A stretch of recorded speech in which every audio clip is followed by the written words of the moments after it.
bagaimana cara kita agar terhindar dari fitnah akhir zaman, yaitu fitnah syahwat dan fitnah syubhat. Karena media sosial di zaman sekarang penuh dengan fitnah syahwat dan syubhat. Berarti jangan buka media sosial ya, biar Anda tidak berhadapan dengan fitnah syahwat dan syubhat. Tayyib, sederhananya seperti yang diajarkan oleh Atha bin Abi Rabah. Atha rahimahullah pernah mengatakan, khairu saumi'atir rajul baituhu yamna'uhu min ma'siyatillah.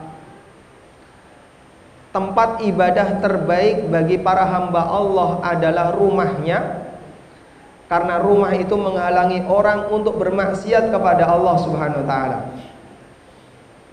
Kalau kita ditanya mana yang lebih berpotensi mendatangkan maksiat, di dalam rumah atau di luar rumah? Di mana? Di dalam atau di luar? Kalau jawabannya di dalam rumah, berarti internetnya cepat. Secara umum di luar rumah potensinya lebih besar. Anda begitu keluar rumah ke jalan protokol saja, aurat tercecer di mana-mana. Ada banyak sekali potensi dosa yang bisa kita lakukan. Makanya kata atau yang terbaik perbanyak berdiam di dalam rumah. Nah, Pak, saya kan pekerjaannya kantor di luar rumah. Ya maksudnya bukan berarti melarang Anda untuk keluar rumah. Namun jangan terlalu sering keluar rumah kalau nggak dibutuhkan. Lagi nganggur, nggak ada kerjaan, ya nggak perlulah jalan-jalan keliling-keliling, cuci muka, cuci mata. Ya. Ngapain? Kadang kita terheran, kenapa Jakarta itu banyak kendaraan yang berlalu lalang. Salah satunya katanya adalah orang cari makan. Masya Allah. Orang yang ada di timur cari makan di barat, yang ada di selatan cari makan di utara, yang utara cari makan di selatan, hanya untuk mengejar kuliner. Ini subhanallah, perjalanan saja untuk hanya sekali makan, perjalanan 1 jam. Pak, di situ ada mie enak sekali Pak, dikejar sana. Sampai di sana perjalanan 1 jam tutup. Terus cari yang lain pakai Google Map. Waduh, subhanallah, menghabiskan banyak tenaga, banyak biaya hanya untuk kenyang. Padahal di sebelahnya ada warung. Cuman orang ngejar, ada yang ngejar prestis, ada yang ngejar kulineran dan seterusnya. Hadirin yang dimuliakan Allah, kalaupun tidak ada keperluan yang mendesak, maka sebaiknya kita nahan diri, bertahan di tempat yang di situ kita terhalangi untuk berbuat maksiat, lebih baik dibandingkan ketika kita membebaskan diri kita. Kemudian untuk masalah syubhat, tidak kita sarankan untuk membaca artikel yang mengundang tanda tanya. Maksudnya gimana Pak? Kadang ada sebagian jamaah, sebagian kawan-kawan yang ngaji itu secara sengaja nyari-nyari tulisan orang-orang menyimpang. Tulisannya Ulil dicari ya, Abdul Muqsid, Syaukani. Nah, terus setelah itu dikopi, dibaca dikopi. Ditanyakan ke Ustadz, tolong Ustadz kasih tanggapan. Lah apa Ustadznya nganggur? Enak saja kamu cari kotoran di luar, tolong Ustadz ini kotorannya di mana? Nah jelas isinya kotoran kayak gini, kenapa dibuang ke Ustadznya Ustadz? Dia kan cari syubhat, itu kotoran-kotoran dicari, setelah itu disetorkan ke Ustadz, Ustadznya suruh membersihkan. Ya kasihan, mereka masih banyak pekerjaan. Lah kalau kamu dari awal menghindari tempat-tempat kotor seperti ini kan insya Allah lebih bersih. Sehingga dia dari awal bukan secara sengaja mempelajari yang bermasalah, tapi dia pilih yang suci-suci. Alhamdulillah. Anda kalau dikasih makanan ada 2 pilihan. Ini makanan nanti diantar, tinggal makan. Sudah, Bapak pokoknya tinggal makan saja. Dengan makanan yang kedua penuh dengan duri. Sebelum makan harus milih durinya dulu. Nah, kalau lebih milih yang kedua, berarti dia senang capek untuk makan. Anda mendapatkan ilmu tanpa melalui syubhat, sudah ambil yang kira-kira lurus ya. yang kira-kira kita tidak mengundang banyak pertanyaan. Itu lebih baik dibandingkan ketika Anda mencari yang banyak masalah. Wallahu a'lam.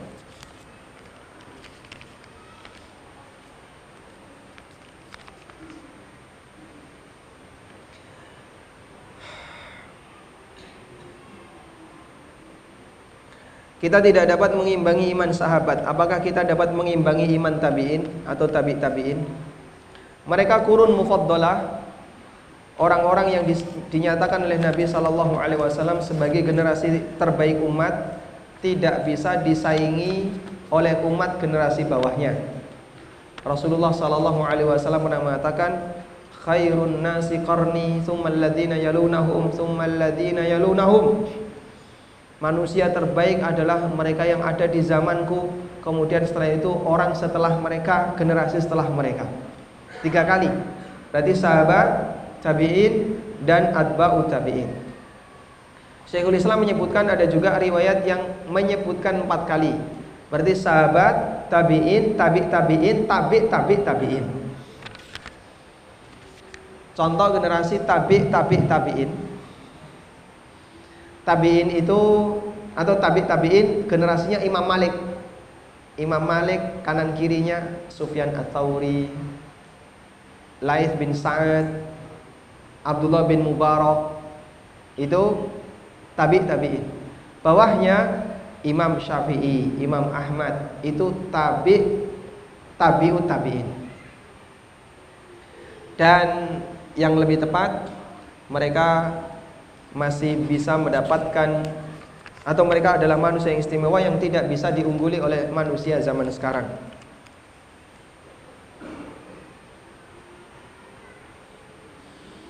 Assalamualaikum. Waalaikumsalam. Tadi menyebutkan di pasar tidak ada tahlilan dan yasinan. Apakah diperbolehkan tahlilan dan yasinan?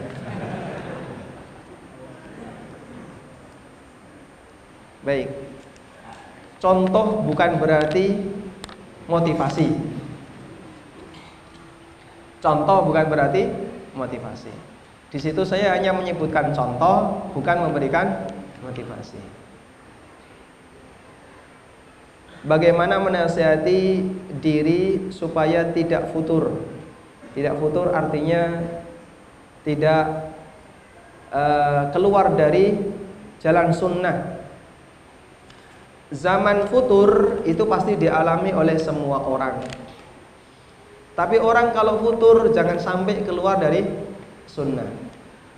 Kadang ada orang dia rajin sekali, dimanapun ada kajian selalu ikut, nggak ada yang ketinggalan. Sehingga waktu dia kalau sudah weekend kayak gini, pagi tadi sudah ada, setelah itu keliling kemana lagi, nanti sampai pulangnya jam 9 malam. Kajian terus selama sehari. Subhanallah, semangatnya luar biasa. Tapi pas lagi semangat seperti ini, nanti akan ada waktu dia akan turun. Karena kita bukan malaikat. Sehingga manusia kadang naik, kadang bosen.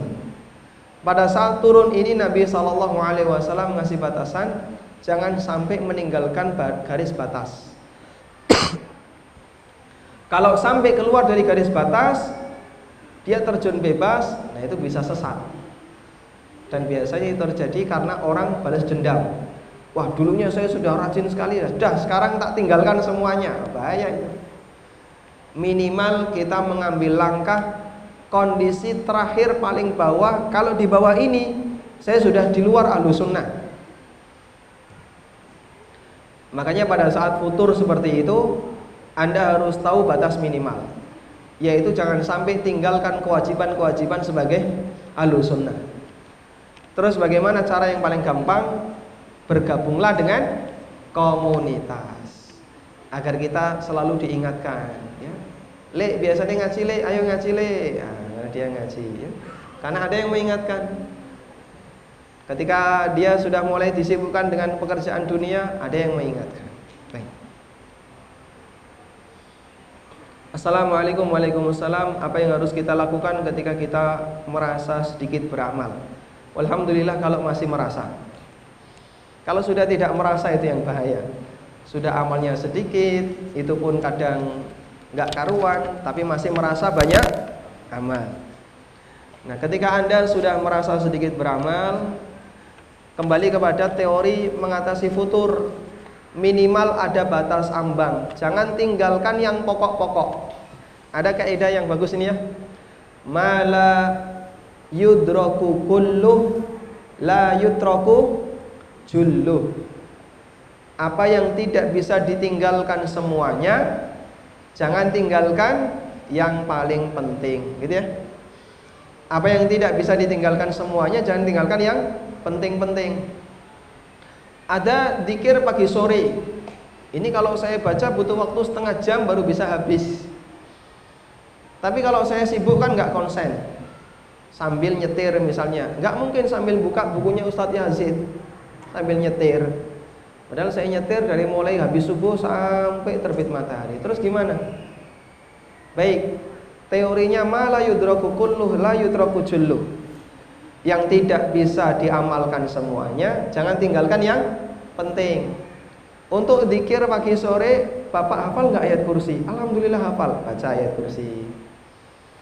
Kemudian nanti silahkan hafalkan yang penting-penting. Misalnya Allahumma inni as'aluka al-afwa wal afiyah fid dunya wal akhirah, dan seterusnya. Atau la ilaha illallah wahdahu la syarikalah 100 kali. Sehingga yang pokok-pokok kita pegangi. Nah, ini tolong jangan sampai lepas. Futur, begitu sudah mulai bosan ditinggalkan semuanya, wah ini bahaya. Sehingga yang penting-penting tetap untuk dipegangi. Wallahu a'lam. Apa yang dimaksud terkena debu riba? Yang dimaksud terkena debu riba, sebagaimana penjelasan yang disampaikan oleh para ulama. Ini ada juga di buku saya, Ada Apa Dengan Riba. Maknanya adalah ketika orang itu melakukan transaksi apapun, bermuamalah apapun dengan orang lain, dia mendapatkan pengaruh transaksi itu meskipun dia tidak berdosa, karena hanya sebatas mendapatkan pengaruhnya. Sehingga dia tidak sengaja dalam hal ini, tapi ada saja yang namanya debu masuk ke dalamnya, padahal dia sudah menghindarinya. Taib. Contoh ya, Anda misalnya bertransaksi jual beli atau bekerja di sebuah instansi pemerintah, tapi kantornya mempersyaratkan Bapak gajinya ini ditransfer Pak, nggak bisa tunai. Baik, nanti saya sediakan rekening syariah, boleh nggak? Nggak bisa Pak, wajib konven. Dan konven pun dia tentukan hanya boleh bank Cina asli Pak.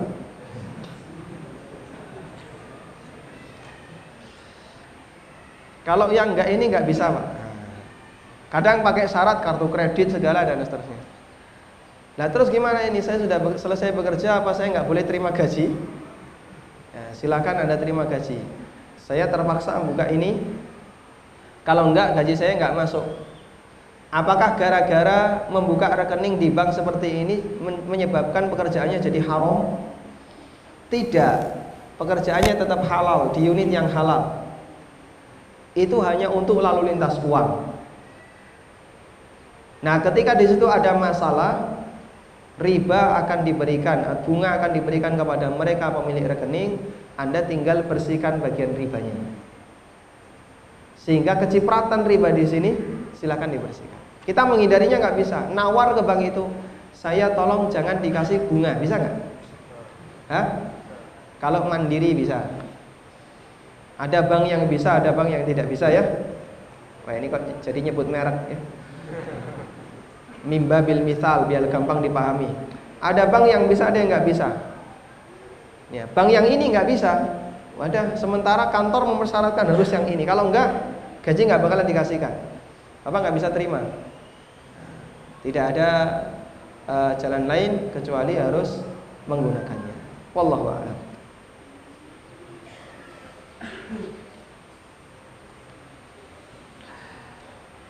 Assalamualaikum. Waalaikumsalam. Ada seorang ikhwan yatim dari kecil. Bagaimana hukumnya bekerja dengan ijazah hasil editan? Sudah bekerja selama 10 tahun dan menafkahi keluarga. Perusahaan sudah mengetahui dan tetap menerima sebagai karyawan. Bagaimana hukumnya? Ini apa hubungannya antara yatim dengan ijazah editan? Nggak ada hubungannya ya? Nggak ada hubungannya. Begini, terkait masalah bekerja hasil nyogok, hasil ijazah palsu, atau ijazah editan, atau yang lainnya. Intinya hasil yang nggak sehat. Baik, bedakan antara penjelasan untuk orang yang sudah punya kasus dengan penjelasan untuk orang yang belum berkasus. Ya. Kalau ada penjelasan bagi siapa saja yang sudah pernah utang di bank, maka silahkan bertobat kepada Allah dengan cara menawar ke bank untuk bayar pokoknya saja. Jika bank bersedia, maka uang yang Anda dapatkan halal dan selanjutnya Anda tinggal membayar pokoknya saja. Baik, apakah ini berarti motivasi? Oh, kalau kayak gitu saya tak utang bank biar nanti bayar pokoknya saja. Alhamdulillah nanti utang bank dapat rumah, dapat motor, kemudian setelah itu menawar bayar pokoknya saja. Bukan demikian. Penjelasan ini berlaku untuk mereka yang sudah punya kasus, bukan ngajak yang belum berkasus agar berkasus. Dipahami di sini? Nah, ada orang sudah bekerja dari hasil ijazah yang nggak karuan. Selama 10 tahun dia mendapatkan penghasilan. Apa yang harus dilakukan? Pertanyaannya, upah yang dia dapatkan itu upah dari hasil pekerjaannya ataukah upah dari ijazahnya? Dari hasil pekerjaan. Itu upah dari hasil pekerjaan. Baik, karena itu upah dari hasil pekerjaan, maka yang perlu diperhatikan di sini adalah pekerjaan Bapak itu di unit yang halal atau haram? Halal. Berarti kalau seperti itu upahnya halal. Anda bekerja sebagai mekanik dan Anda bekerja untuk tujuan yang halal. Terus Anda dapat upah. Upah ini kan karena atau sebagai ganti jerih payah Anda bekerja di dunia ini. Sehingga karena pekerjaan Anda halal, maka upahnya halal. Sudah? Terus bagaimana dengan ijazah? Itu kesalahan Anda di masa silam. Selanjutnya Anda silakan lapor ke perusahaan. Kalau mereka tetap mempertahankan Bapak, berarti apa yang Bapak dapatkan hukumnya halal. Tayyib. Wow, berarti kalau kayak gitu Pak, saya tak kerja pakai ijazah palsu. Ya. Sekali lagi bedakan antara mereka yang sudah punya kasus dengan mereka yang belum punya kasus. Jawaban ini bukan alasan bagi mereka yang belum punya kasus agar berkasus. Ini fatwa yang disampaikan oleh Dr. Said, Syekh Said, saya lupa lanjutannya namanya. Ada di internet fatwa beliau. Dan ini beliau memberikan rincian seperti ini karena beliau melihat bahasanya upah yang didapatkan oleh seseorang itu kembali kepada unit pekerjaannya, bukan kepada ijazahnya. Kecuali kalau nanti ada renumerasi karena ijazah. Bagi karyawan S1 silakan store ijazah, kami tambahkan gaji per bulan 500.000. Kalau Anda sudah tahu ijazah ini palsu, Anda ikut setor 500.000, ini nipu. Karena 500.000 ini murni dari kekuatan ijazah, bukan karena usaha Anda, bukan karena kerja Anda. Beda dengan gaji pokok dari hasil kerjanya. Wallahu a'lam.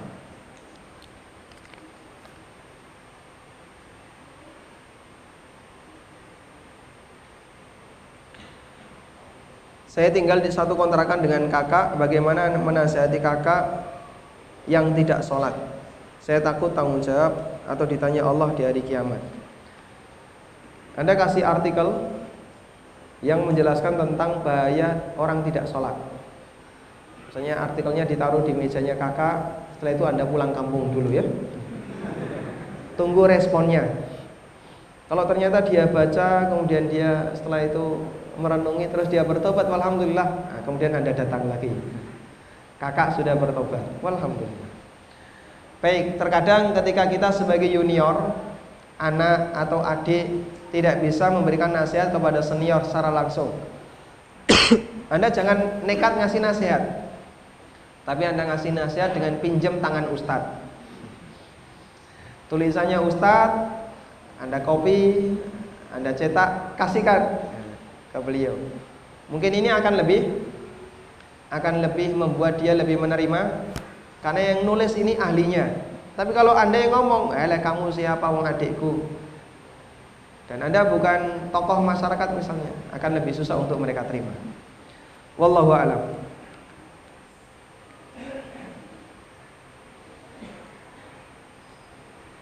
Kakak saya nyicil rumah KPR dan saya disuruh untuk ikut nyicil. Apa saya harus ngekos sendiri atau ikut rumah dengan kakak? Anda jangan mau ikut nyicil, kecuali kalau nanti ada bagi hasil. Kalau nanti rumah itu jadi milik bersama, ya silahkan. Berarti Anda punya hak untuk memiliki rumah itu, terlepas dari hukum KPR ya. Nah kemudian kalau misalnya akadnya utang, kakak Anda minta tolong saya diutangi untuk nyicil rumah, nanti kamu boleh tinggal di rumah ini, maka tinggal di rumah ini hukumnya apa? Riba. Kenapa? Karena kita mendapatkan manfaat dari utang yang kita berikan. Wallahu a'lam. Bagaimana cara memahami ketika ada seseorang yang bisa beribadah haji atau umroh dengan hasil yang haram, tapi sepertinya ibadahnya lancar tanpa kendala dan bisa umroh atau haji berkali-kali?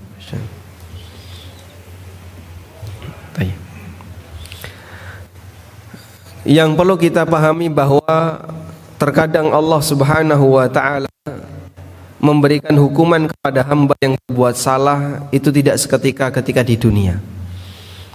Bahkan jangankan yang seperti ini, hartanya dipakai haji dan umroh, sampai pun orang yang sumber hartanya haram, lalu harta itu dipakai untuk melakukan perbuatan haram, menggelar aneka maksiat, kadang diberi kelancaran.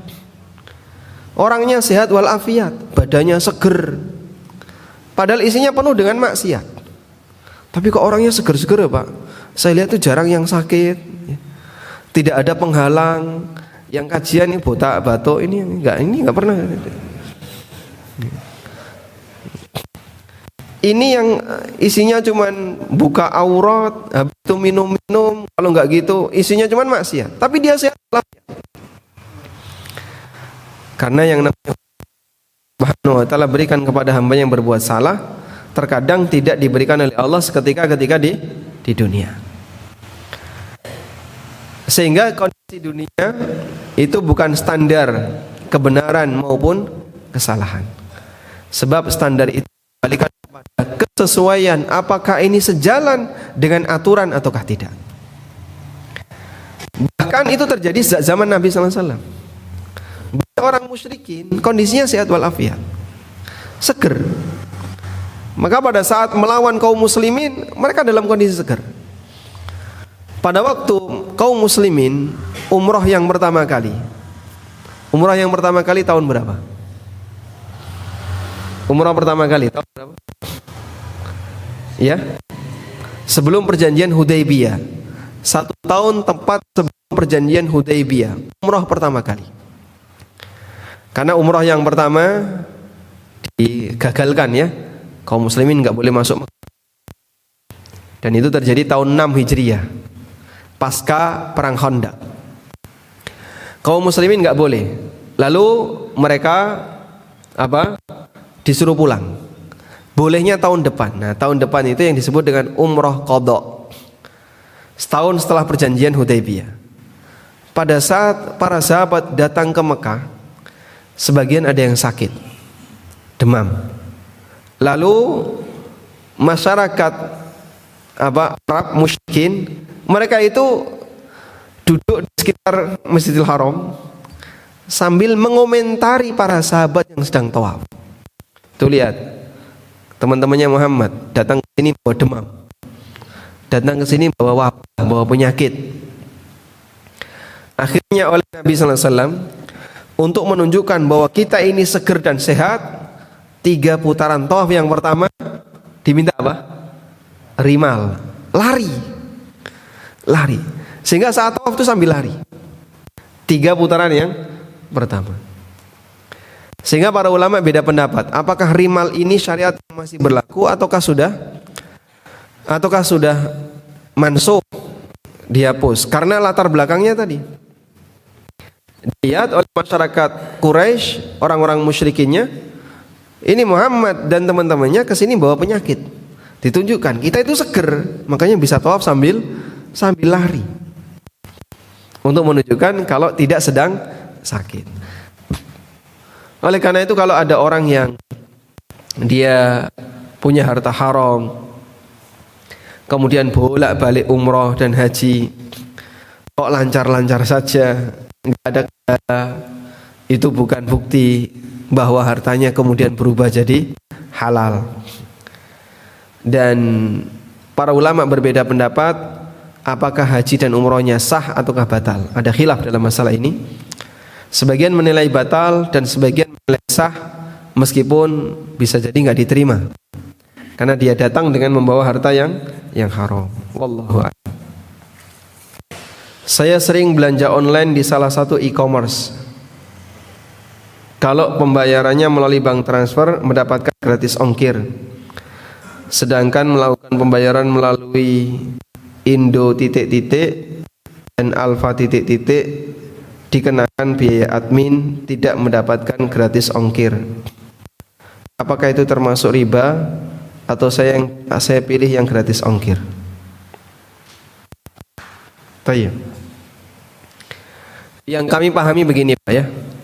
Jadi beberapa e-commerce ini bekerja sama dengan penyedia e-wallet tertentu. Lalu siapa yang menggunakan pembayaran dengan e-wallet ini, dia akan mendapatkan diskon. Namun mereka tidak punya kerjasama dengan bank tertentu. Sehingga kalaupun Anda check out, lalu Anda bayar melalui bank transfer, setahu kami tidak ada kerjasama. Itu hanya sistem yang mereka miliki untuk lalu lintas uang. Oleh karena itu, wallahu alam, Anda kalau membayarnya ke Indomaret atau Alfamaret, kenapa ada biaya administrasi?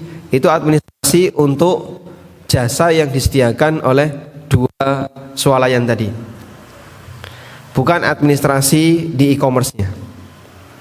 Sudah? Nah, masalah ketika e-commerce membedakan kalau pakai jasa atau bank transfer ada gratis ongkir, dan pakai jasa swalayan tadi enggak gratis ongkir.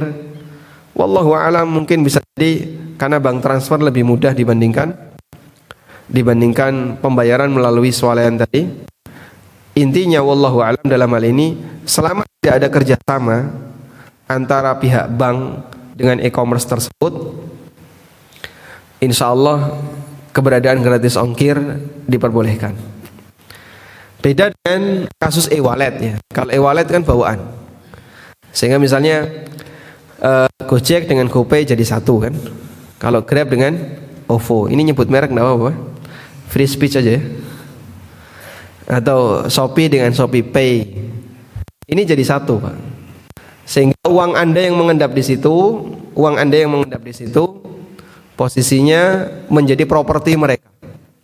Makanya kalau ada kelebihan berupa bunga dari hasil yang mengendap uang kita ada di sana, itu menjadi hak mereka, menjadi properti mereka. Sementara untuk bank yang menjadi media lalu lintas pembayaran, yang kami tahu ini terpisah dan disediakan layanan itu untuk kemudahan. Sehingga insya Allah kalau ada gratis ongkir, yang kami pahami tidak masuk sebagai bagian dari riba. Wallahu a'lam.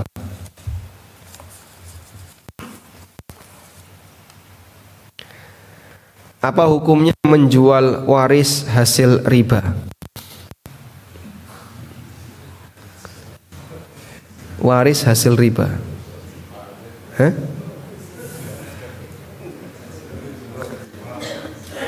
Ini perlu rincian ya, perlu data.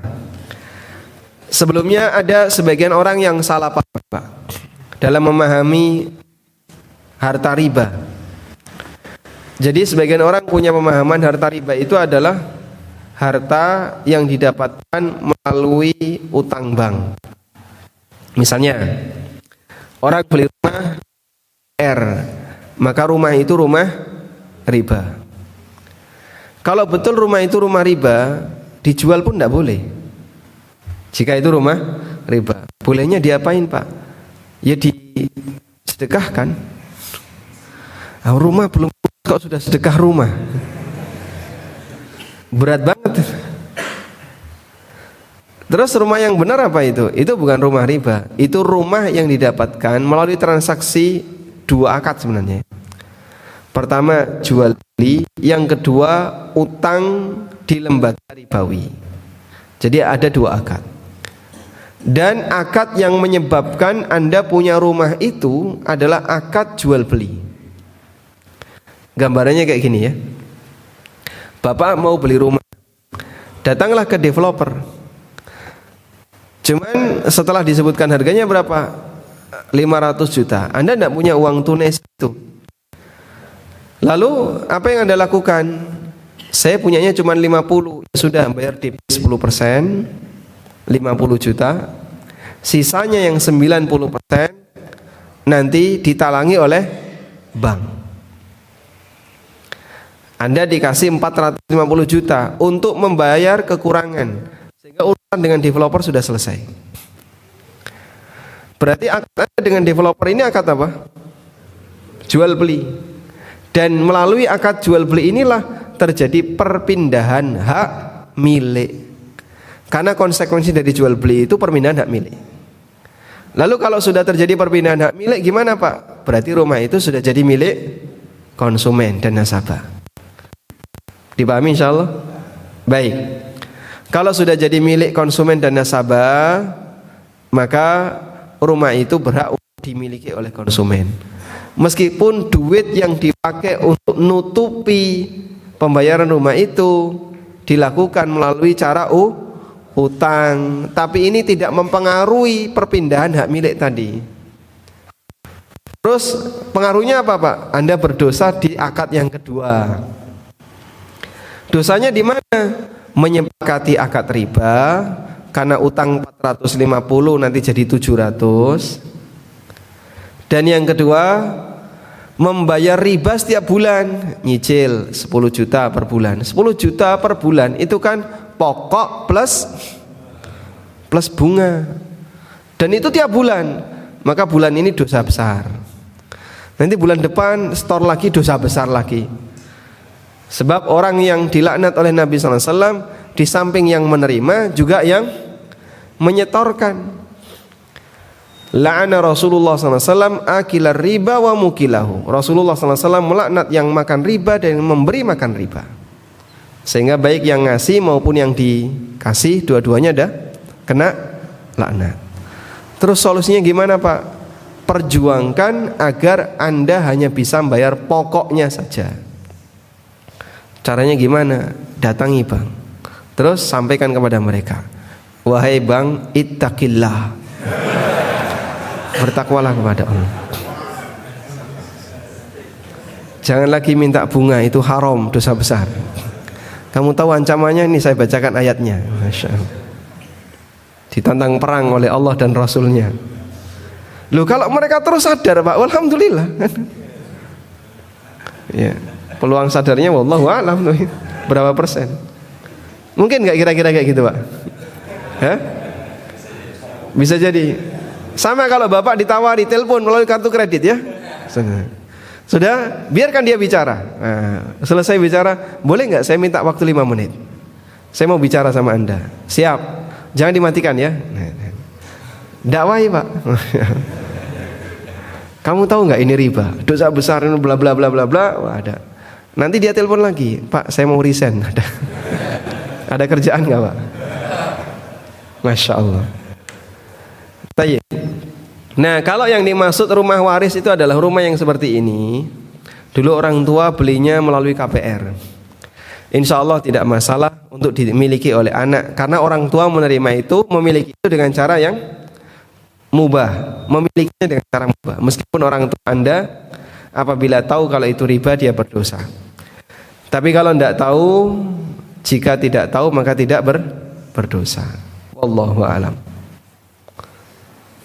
Sampai jam berapa kita? Masya Allah. Selesaikan.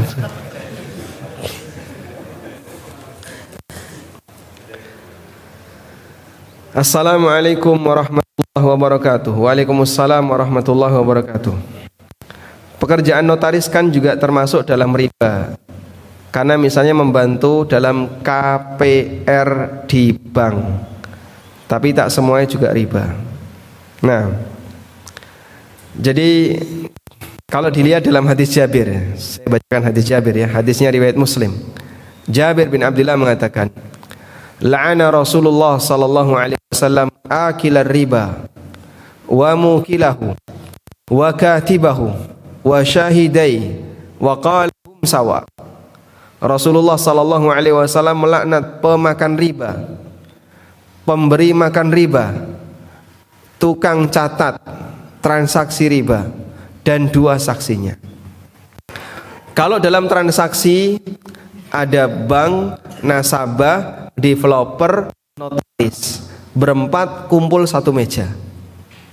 Berempat ini duduk di satu meja. Bank ribawi ini sebagai apa? Perannya sebagai apa? Hah? Sebagai pemakan riba. Dia yang menerima riba. Nasabah sebagai apa? Makan riba, yang ngasih riba. Sudah? Developer yang ikut duduk di situ menyaksikan, berarti dia sebagai saksi. Notarisnya sebagai pencatat transaksi dan sebagai saksi legal bahwa akad ini sah secara undang-undang. Sehingga dalam satu hadis tadi, notaris Pak pentok dua kali Pak.